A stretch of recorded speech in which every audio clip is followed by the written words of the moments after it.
نحمدہ ونصلی علی رسولہ الکریم اما بعد اعوذ باللہ من الشیطان الرجیم بسم اللہ الرحمن الرحیم۔ حاضرین کرام السلام علیکم ورحمۃ اللہ وبرکاتہ۔ خوابوں کی تعبیروں کے سلسلے میں حاضر ہیں خواب میں بلبل دیکھنے کے حوالے سے۔ تو حاضرین، اس کے مختلف صورتیں ہیں اور اس کی مختلف تعبیریں ہیں۔ ان سب تعبیروں کو جاننے کے لیے ہماری اس ویڈیو کو آخر تک دیکھیں، اور اگر آپ ہمارے چینل پر نئے ہیں تو براہ مہربانی اس چینل کو سبسکرائب کر دیں اور بیل آئیکن کا بٹن دبا دیں تاکہ آنے والی ہر ویڈیو آپ تک آسانی سے پہنچ سکے۔ تو چلتے ہیں حاضرین تعبیر کی جانب۔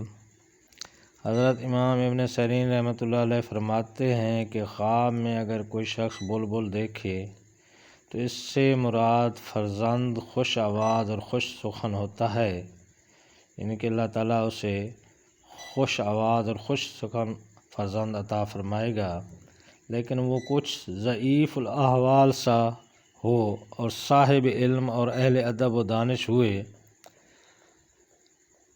اور لوگوں کے نزدیک محبوب بھی ہوئے، اور اگر کوئی دیکھے کہ اس کو کوئی بلبل جانور بطور عطیہ کے دیا گیا ہے تو دلیل یہ ہے کہ اس کے ہاں کوئی فرزند اس صفت کا پیدا ہوئے گا، اور اگر دیکھے کہ اس نے کسی بلبل جانور کو باغ میں سے پکڑا ہے تو دلیل یہ ہے کہ اس کی صحبت ایسے شخصوں کے ساتھ ہو جائے جو کہ نیک خلق اور عمدہ سخن والے ہوں گے۔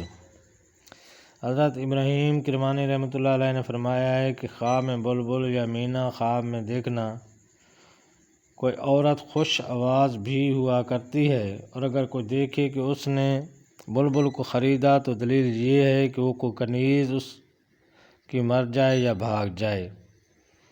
جابر مغربی رحمۃ اللہ علیہ کہتے ہیں کہ بلبل دیکھنا کوئی فرزند اور غلام ہوتا ہے، اور کوئی سخن شیریں اور سننا کسی آواز اور خوش آمدہ کا یہی ہوا کرتا ہے۔ امام جعفر صادق رحمۃ اللہ علیہ فرماتے ہیں کہ بلبل کو خواب میں دیکھنا 5 وجہ پر ہوتا ہے۔ نمبر 1 عورت ملنا، نمبر 2 فرزند ملنا، نمبر 3 قاضی ہونا، نمبر 4 حکیم، نمبر 5 غلام۔ تو یہ تھی حاضرین خواب میں بلبل یعنی مینا دیکھنے کے حوالے سے کچھ تعبیریں۔ اللہ تعالیٰ آپ کو اپنے حفظ و امان میں رکھے۔ السلام علیکم ورحمۃ اللہ وبرکاتہ۔